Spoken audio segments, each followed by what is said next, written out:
All right, welcome everybody. This is now understanding the foundations, the theory of wireless. All right, it's just not enough for you to say, well, I know the 802.11ac, I know the 802.11n, and now we have the new Wi-Fi 6, and well, we work in our company, they have still running G. It's not just knowing the standards and the speeds and the frequencies. You really need to start getting to the heart of it, which is that carrier wave and the size of the channel that you're using and how many channels you can use, like in 2.4 gigahertz frequency, okay? With a 22 megahertz channel, the amplitude of the wave is longer, therefore it goes further. And in 5 gigahertz, you can have anywhere between 20 megahertz all the way up to 160 megahertz. What's called the phase that you'll understand in a second. That's from peak to peak. All right, when it shifts, the carrier wave goes up, back, and back up, down, the two peaks. That distance in between, that's called the phase. Right, so that makes up those megahertz, right? And then, but in 5 gigahertz, we have 23 non-overlapping channels. So we'll talk about that too. So it's interesting how wireless works. There's a lot of things towards wireless, and as we progress throughout the course, not just this particular lecture, but as we progress through the course, we're going to get deeper and deeper.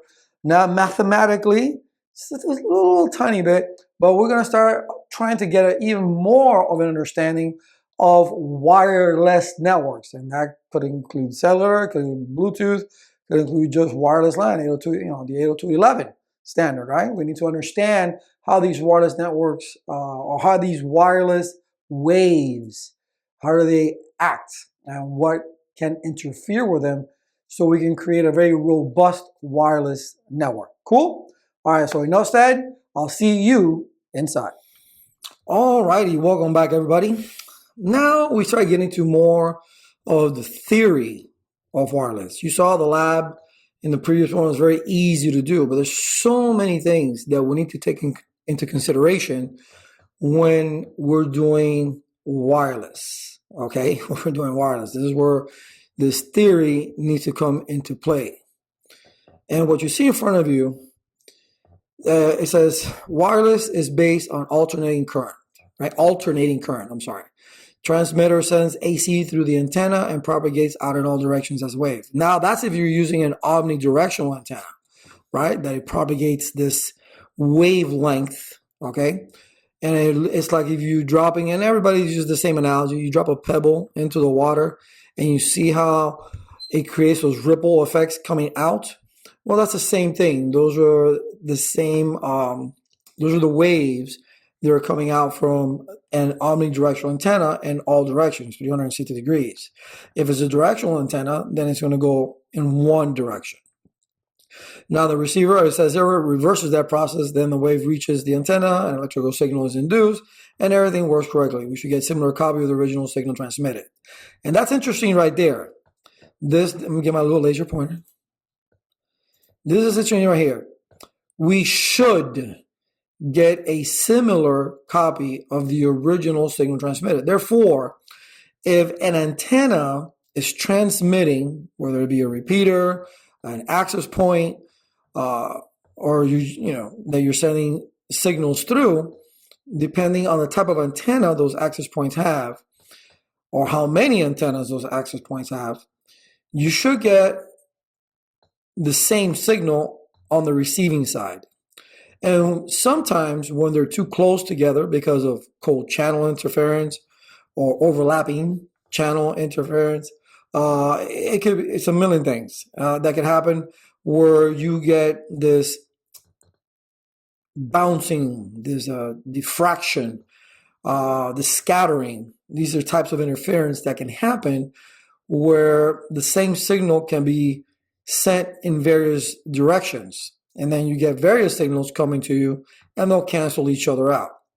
So that's why when we're talking about wireless and access points and wireless routers and different types of antennas that we want to use, and we'll get into antennas, don't worry. But this is understanding this wave, man, not only the wave, but the frequency of the wave. And there's many things that we measure waves by, Okay, we'll talk about that in a second. But just to give you a heads up, I mean, you got to look at the amplitude of the wave. You got to look at the frequency of the wave. You got to look at what's called the phase of the wave. And a wave in itself is just considered a carrier wave that's going to take your information or the intelligence or the modulation that you're using in order to send the information out. So frequency is related to the amount of intelligence you can put on, amount of modulation you can have, and because then you have to measure the phase, which is the peak change, right? And we'll see now a picture of that, right? The peak change of the cycle, because one full cycle wave, that will be considered a cycle, all right, or current. Now here you see it says these waves involved in waters are measured or described in many ways. Frequency, which is the number of times the signal makes one complete up and down, right? As it goes up and then back down and back up again, that's one cycle, all right? And it's usually 1 second. A cycle can also be measured peak to peak, which will be the phase. That's what it's called, the phase. And then, again, no matter how their measure, cycle must make a complete up and down, repeat that cycle pattern. That's for frequency, frequent, right? And the best two analogies I can give you, and we're looking at a wave right here. You see that this right here, starting from here, goes up, back down, and back up again, okay? This up to here, that's one cycle. When it comes up to here, now we're creating, because here we started here, right? So went up, down, and back to here. That's one complete cycle. And then it starts again up. Now, when it comes up to here, this measurement of this wavelength, that's what's considered the phase. But the amplitude is also very important, right? And the amplitude of the wave depends how far the information can go. So, but the amplitude is also directly related to the power that's being pushed through that cable, all right, to that AP, to that router, or to that particular antenna, whatever the case may be, so it can go out. That's why frequencies are also related to that, because you have to have proprietary frequencies, and we do.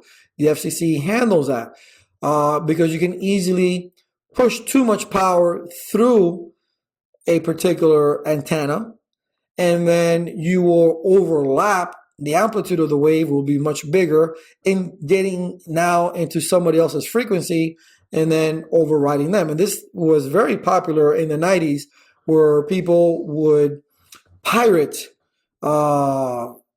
radio stations, because in Miami, Florida, it's a very popular radio station. You know, we have Power 96, which is 96.5, and you have Y100, which is 100.7, and a whole bunch, right? Those are the main two I can remember right now. But those are frequencies. We look at them as, hey, go to this station, go to that station. But those are actual frequencies that they're allowed to transmit on. So, and they have a certain power output that they have to have in order to be in that particular frequency. And that power output will determine the amplitude of the wave. To give you another analogy, looking at this particular wave that you see right here, all right, think of AM and FM. AM and FM. AM stations, what does that AM stand for? Amplitude modulation. Amplitude means the wave is going to be much bigger, right? Much bigger, but you can put less information on it. It's not as clear. I'm here in Orlando, Florida, right? To get to Orlando, from Miami to Orlando is about 4 hours. I cannot get radio stations from Miami, Florida. I mean, as soon as you leave, let's say, I don't know, past West Palm Beach, I don't remember, right? Past West Palm Beach, past Juniper, that's it. Power 96 is gone, several hundred miles away, you're gone. That's it. You're not going to be able to listen to Power 96 anymore. It doesn't exist. All right. And you pick up somebody else's radio station. They're transmitting at that particular frequency. Either you get static or somebody may be transmitting on that if you're further away from that particular station down in South Florida. So That's FM. I'm sorry. That's FM. Forgive me. That's frequency modulation. Frequency. If you're within a small frequency modulation, I was explaining amplitude modulation. I'm sorry. Amplitude modulation is I can get radio stations from the Bahamas. I can get radio stations from very far away because it has a large, the wave has a large amplitude, but it's not as clear. I can put less intelligence, less modulation, right, on that carrier wave. Because this right here, this wave that you see right here, this one cycle, right, this wavelength, right, this is, if it's big, but not as frequent, you cannot put as much information on it. Therefore, you hear things statically. It's with interruption, okay? Because you can't put enough information on there. Whereas frequency modulation, that's what I was talking about with 96.5 or 100, okay? Since their amplitude is not as big, they get lost, right? When you leave after a certain distance, they disappear. But if you're within their range, it's very clear, very crisp, because the wavelength is more frequent. That is frequency modulations. And why am I explaining this? Why are you telling us this, Laz? I mean, come on, we use 2.4 or 5. What's the deal? Well, because 2.4 gigahertz can travel further because the amplitude is bigger, okay? But you have less information on it, and the size of the wavelength itself, the phase, is smaller, or is bigger, I should say, than the, which is the distance between wavelength, is bigger, so less, it can travel further, but it's not as clear. And a lot of things work in 2.4 gigahertz, and that's why 2.4 gigahertz has only 3 non-overlapping channels, where 5 gigahertz that can travel less distance, not that much less, but it'll travel less distance, okay? You have a smaller hertz, right, between the phase between wavelengths. The channel is 20 hertz, 20 megahertz, okay? But it's more frequent per second. It's more frequent. Therefore, the amplitude is smaller, but when it sends out the signal, it's going to be a lot clearer, a lot crisper. Now, you got to take that into consideration, understanding how that carrier wave works depending on the frequency and how big is this wave, so nothing can interfere with it. So I can go around mountains, around buildings. I can tell you, if you're being out there in the middle of the woods somewhere, if you're using just, walkie-talkies, or if you're using, very small radio antennas, the power that's being pushed through that antenna is not going to be that big. If it's, let's say, I don't know, let's say like a 3-foot antenna, or 1 foot or 2 foot antenna, 1 to 3 foot antenna, the amplitude is not going to be very big, especially the power that you're emitting through is not going to be very big. But if you have a 10-foot antenna, it's going to create a larger amplitude, okay? And therefore, it'll travel further, because even though I'm talking about power, but the antenna does have something to say about it as well, because in wireless, size matters, okay? Size matters. So the bigger the antenna, the further it's going to go. And why do I speak on this? Because I've had experience being out in the woods, okay, with radios, okay, to transmit, to talk to other people, with very short antennas. But if we were in a very mountainous area, we will use something called a 10-foot whip antenna, and then you can get further, you can communicate further, and it will create, at the time, obviously, I didn't understand. I just know, bigger, better, I can send it further, but it's because it was generating a larger amplitude. All right, we'll get less interference. Now, the individual on the receiving end will probably maybe get statically, right? And we were at certain frequencies. And we'll talk about modulations, because the original modulation was FHSS, which is frequency hopping spread spectrum. Okay. Now we use direct sequencing spread spectrum. All right, and we also have the orthogonal spread spectrum, okay, or the frequency modulations, I should say, orthogonal, which is the better use of it. And when we get into modulation specifically, we'll get into that because the standards of 802.11, 802.11a, 802.11b, G, N, AC, AX, all right, N, right? I think I said N.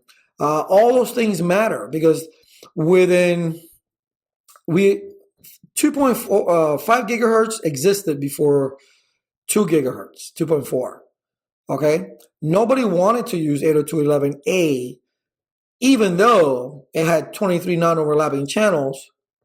23 non-overlapping channels. Okay, 5 gigahertz, where 2.4 gigahertz has only 3 non-overlapping channels. So with 5 gigahertz, it was easier to work with, but expensive back in the day. Now today, it really doesn't matter. Everybody comes with 2.4, 5 gigahertz.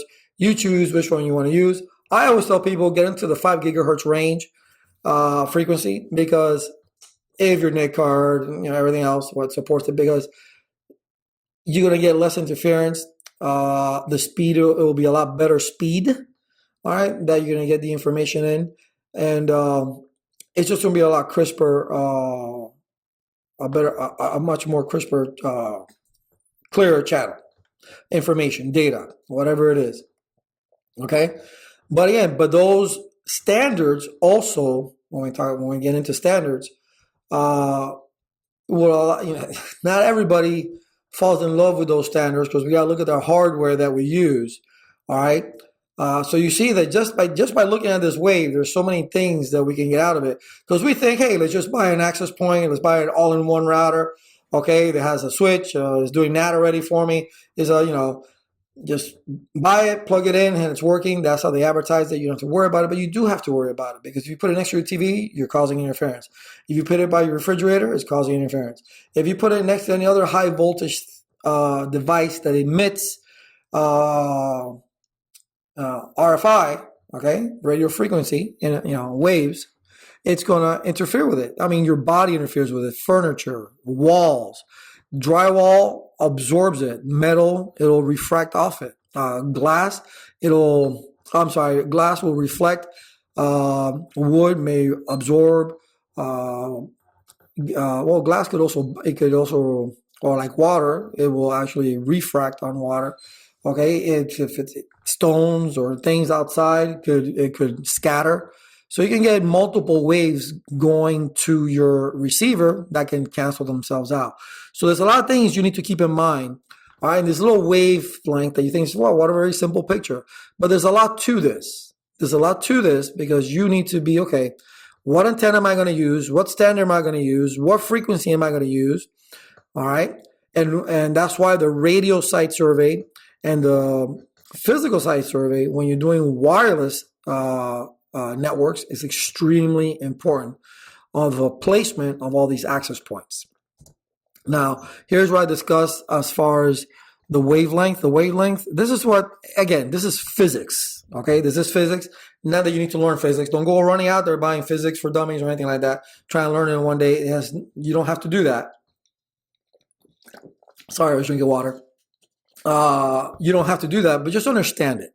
And look what it says there. The distance that a wave travels and the time it takes to go through one full 360-degree phase change or cycle. Let me go back. All right. 360 degrees goes up, down, and back up. That's your wavelength. Okay. All right. That's the 360 degree. That's how it's measured. Okay. That's the phase. So each frequency will have a different phase. Okay. That it will go through, and certain channels will belong to that particular size, right? Certain channels will belong to certain phase. Okay, so when you look at a wireless LAN, you see they can be measured in hertz, cycles per second, kilohertz, 1,000 hertz per second, megahertz, 1 million megahertz, 1 million megahertz. Okay, and then you have gigahertz is 1 billion hertz. All right, so you have all these different things. Now we're working at 2.4 gigahertz and 5 gigahertz. Now be careful. Be careful when you're setting these things up. I have set this up in a lot of small offices. Small offices. When I started teaching at college, I would set up, for students just so they can learn wireless. But to set up my first ever wireless setup was in a real estate office, I think. And I really didn't pay attention. It was a Sunday, and their telecommunications closet was the janitor's closet. Very good. I didn't pay attention there either. That was a newbie. All right. And I just said, I just buy a wireless router from this very famous store, and then just put it in there, plug it in. You have your wireless cards already in there. Boom. Everybody had signal. They can print, they can go online, they can do whatever it is because I plugged it into the router. I mean, everything was working fine. Internet connectivity, getting to their shared folders, printing, whatever. It was Sunday. There was nobody else there. And obviously, I wasn't paying attention because I put it right beside all the other wireless routers that were in there as well. There were like 3 other wireless routers. So I was the 4th one in there, and I put it right next to them. So what happened come Monday? Well, when Monday, everybody came back to work, I get a call right there at 9 o'clock, said, hey, man, we can't print, we can't get online, we can't do anything. And then I realized, oh, yeah, you're being interfered with, from here to hell, because everybody's using their own particular router. I'm sure nobody changed their channel, so they're overlapping with each other. So you have all sorts of interference going on. And finally, I just ended up wiring them, and they were good to go.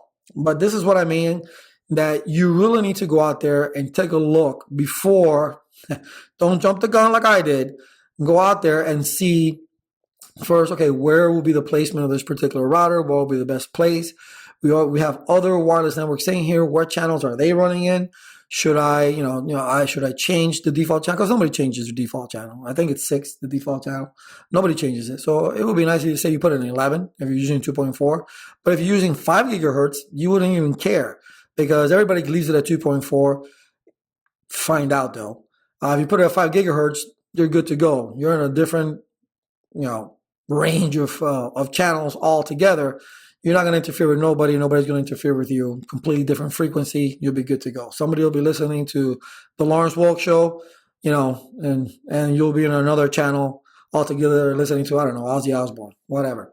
One thing completely different to the other. All right. Those of you that remember Lawrence Welk, all right. I guess I'm showing my age. Okay.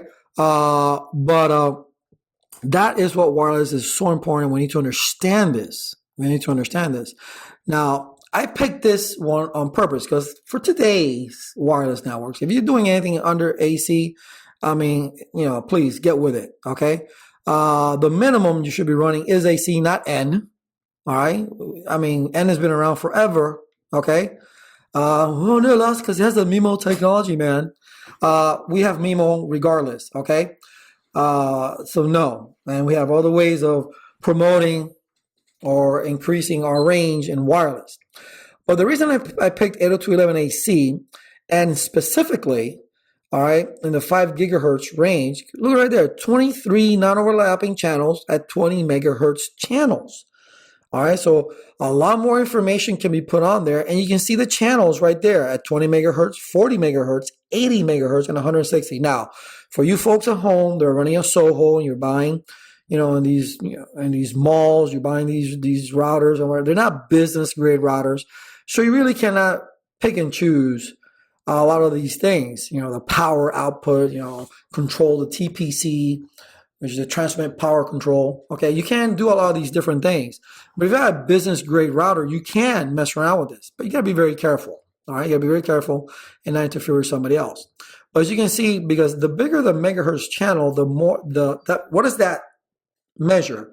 It is the peaks of the wavelengths. All right, so the further apart they are, you see there's only 2 channels that work on 160 megahertz.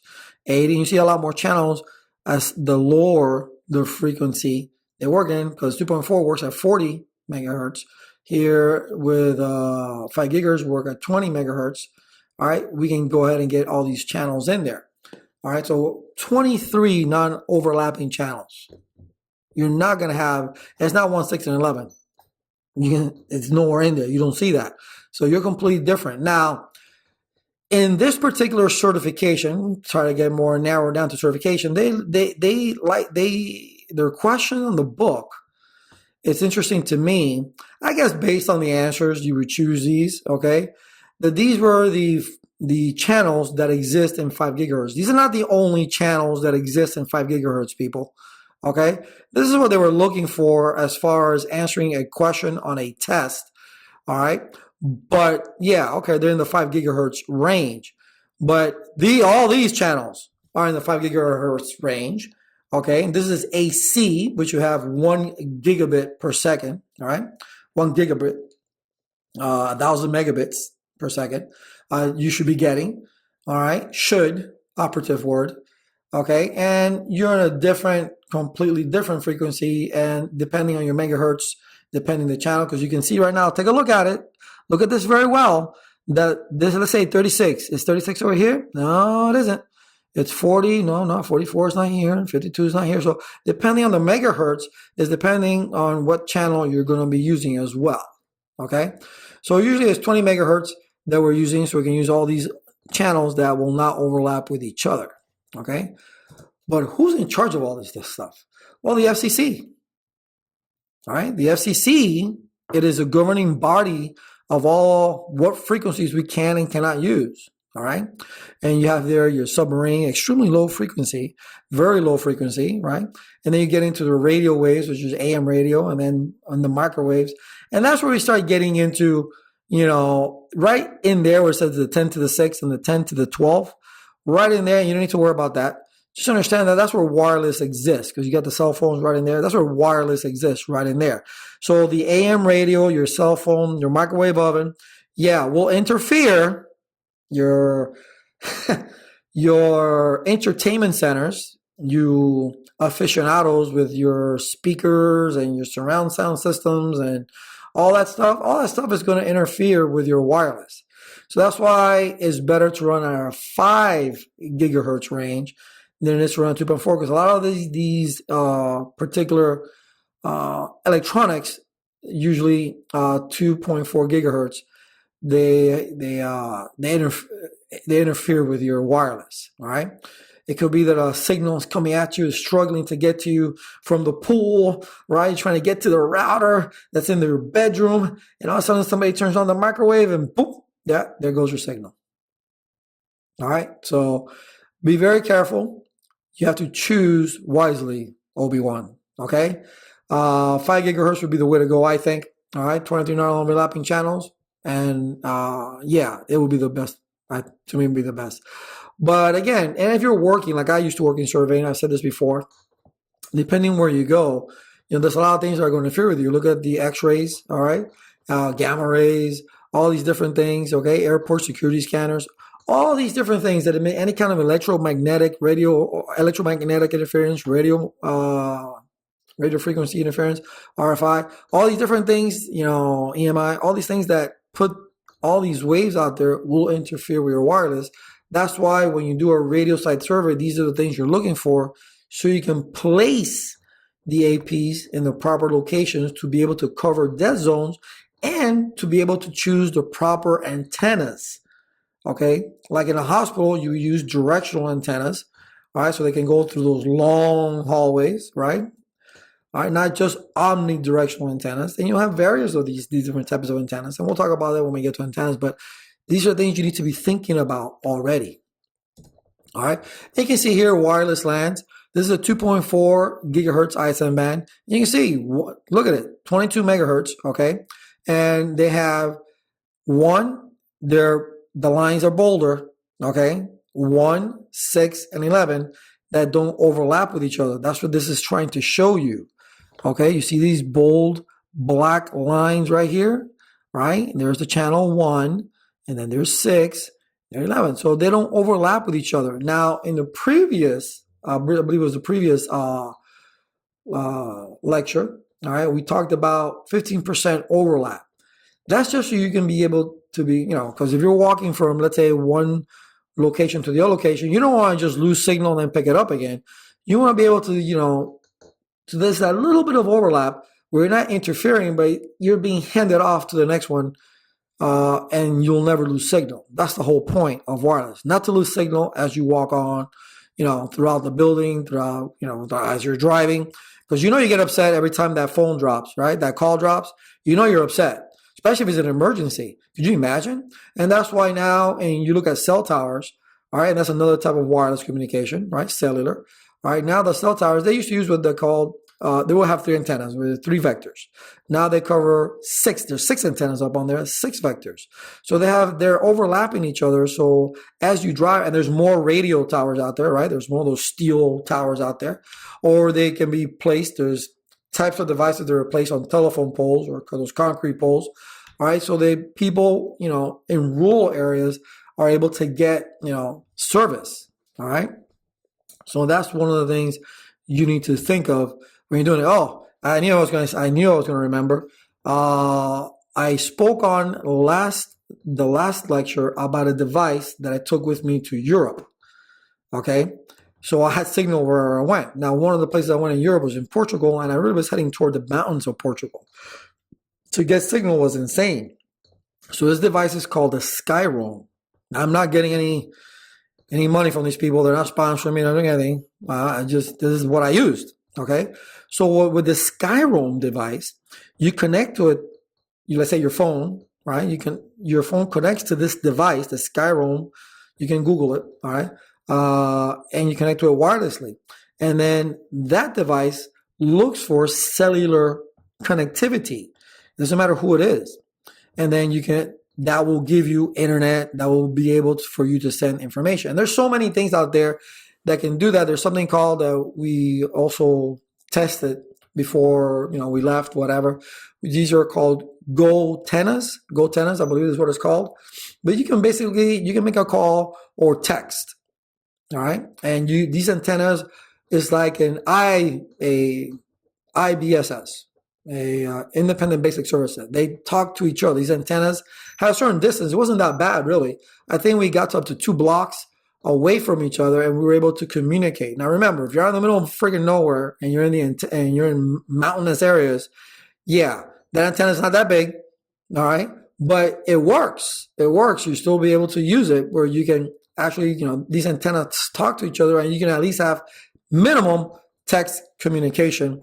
Sure, now whatever. That's why people buy satellite phones. Satellite phones is the way to go because you're shooting up a signal up to a satellite and then bringing it back down. So that will be the best method, obviously. But we're going a little bit too far. All right, we're just talking simply on wireless LAN. 2.4 gigahertz versus 5 gigahertz. 2.4 gigahertz. You have there's the size or the phase of the channel of they work usually in 22 megahertz. All right. Where 5 gigahertz works at 20. It works at other megahertz as well, but you can see less and less channels. All right, 22 megahertz, 2.4 gigahertz band, 3 non-overlapping, 5 gigahertz, 23 non-overlapping. Now, the problem with that is does your provider support that? That's another story altogether. We'll get into it in another lecture. Okay, you can see here the 5 gigahertz band. Here are those 4 likable, or those 3 likable channels that they talk about. Right, that they want you to answer in the book, okay, for the CCNA 200-301. That's based on the answers. I can see that. All right, and you don't have to memorize the whole friggin' 23 non-overlapping channels, but definitely you can use these different channels. You can see the gigahertz. All right, 5.15, 5.25, 5.35. You can choose these. That you can choose when you look, and you can choose channels. You can. All right, but remember, with 5 gigahertz, 23 non-overlapping, 2.43. That's important. I keep repeating it for a reason. And remember these little 3 guys right here. All right, if you can memorize all this, hey, more power to you. But if you can let's remember these 3 little guys right here, you'll be good to go. I mean, come on, 2.4, 1, 6, and 11. Who can't remember those 3 numbers? And then with 5 gigahertz, you got all these guys, right? Starting at 36 and going up. All right. Now, there's a little bit of math, okay? You're not going to do it on the certification, but it's decibels. You do need to calculate decibels, and it does it for you automatically. Some laptops are pretty cool. They actually can develop that should have software that will tell you the decibel, okay?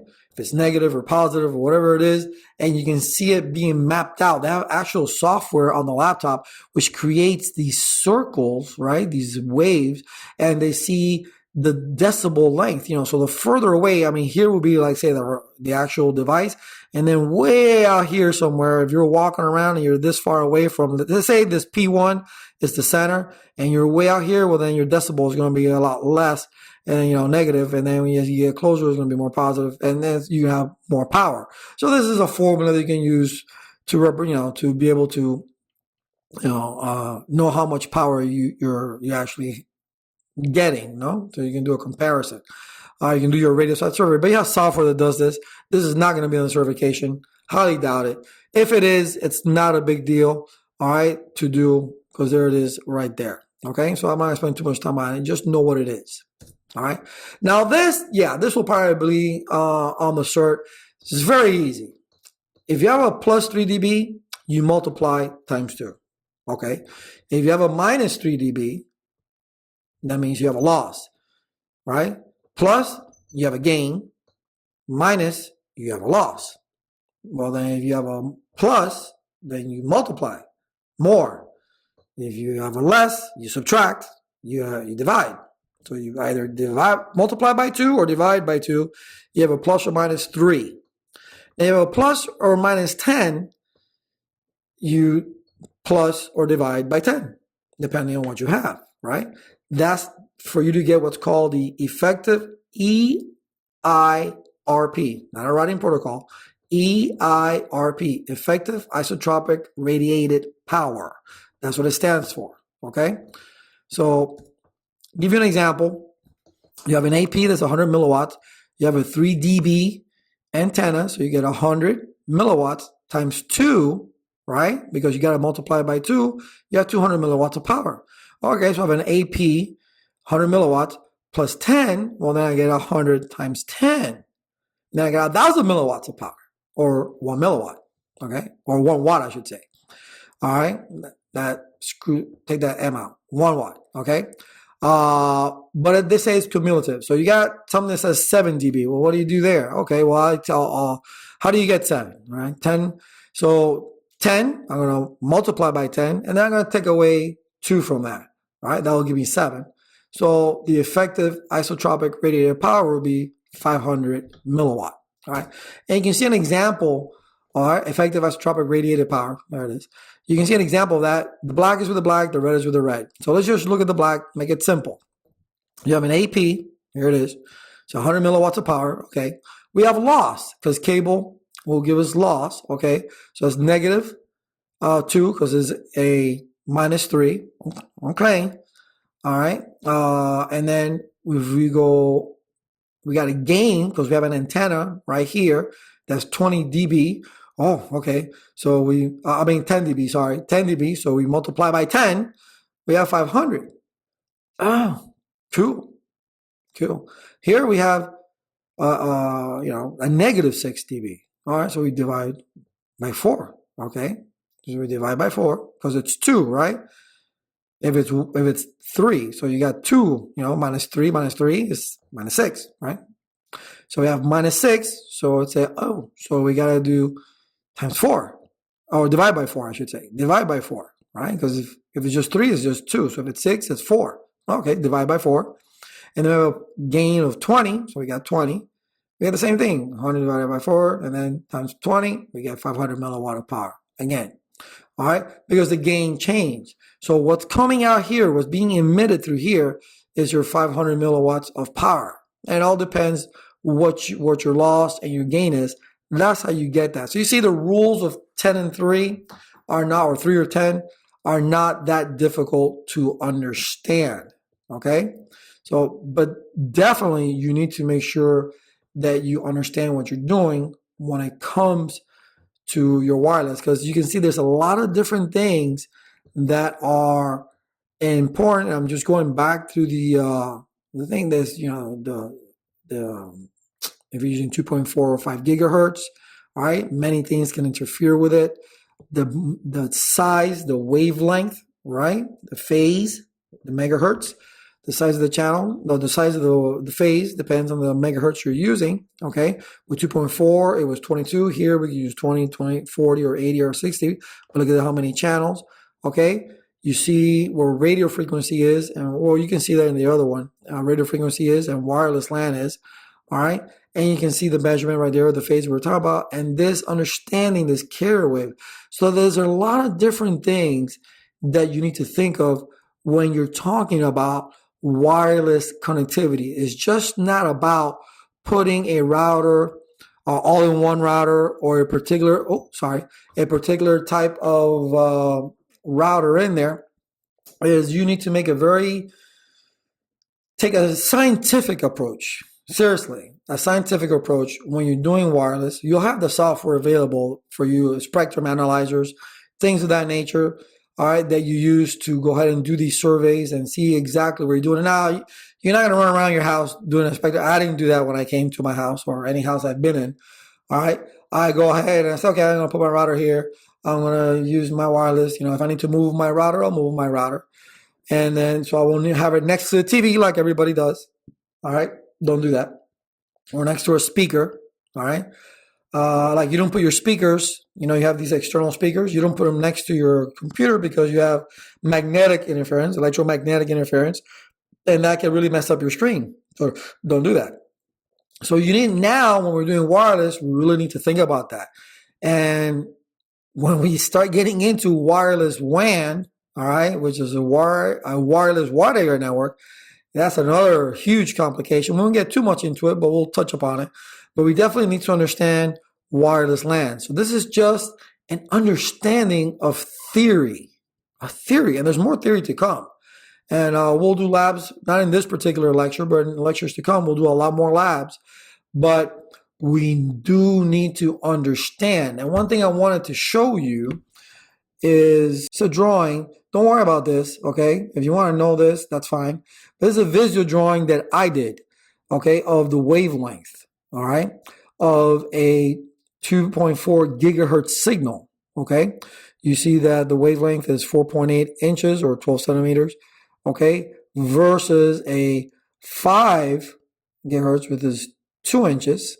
Let me see 5 gigahertz, 2 inches, 2.4, 4 inches. So here the amplitude is going to be bigger. The frequency is going to be much less. It's not going to be as frequent. So therefore, okay, what's going to happen is that you're not going to have enough. It's not going to be a clear signal. Less things will interfere. It can go further. But then what happens? You're going to, it's just, you may just drop. It'll go slower, what have you. Where 5 gigahertz is going to be a lot more frequent. It can't go as far, but it will be faster. Okay, it'll be much faster, and it will be a much clearer signal in 5 gigahertz, and pretty much not a lot of things will interfere with you because they're not running in your frequency range. Okay, so that in a nutshell for right now is just a basic or a foundational, now I'm going to say basic, but a foundational understanding of wireless theory, wireless signal, or wavelength, if you will, carrier signals. All right. Okay. I'll see you in the next lecture.